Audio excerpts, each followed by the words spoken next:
నానా నీకు పెన్షన్ రాయిపించాను, ఒక సంతకం పెట్టావనుకో నీకు పెన్షన్ డబ్బులు వచ్చేస్తాయి. రాగానే నీకు మందులు కొనిస్తా. సరే బిడ్డ. పెట్టు పెట్టి పెట్టి.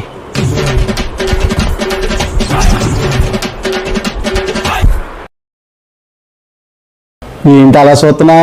నువ్వు సంతకం పెట్టింది పెన్షన్ పేపర్ మీద కాదు, మన ఇంటి డాక్యుమెంట్ల మీద.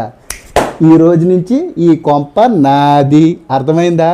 చెప్పినట్టు వినలేదనుకో డాబా మీద తోసేస్తాను. ఇంకెక్కువ మాట్లాడేవనుకో ఎక్కడికన్నా దూరంగా అనాథాశ్రమం తీసుకెళ్ళి అక్కడ పడేస్తాను. మూసుకొని చెప్పింది నేను. ఈ పెన్ను రాయట్లేదురా. ఇది పెన్ రాయలేదా? నేను చెప్పి మాటను తప్పు అయిపోయింది నాన్న, క్షమించు నాన్న.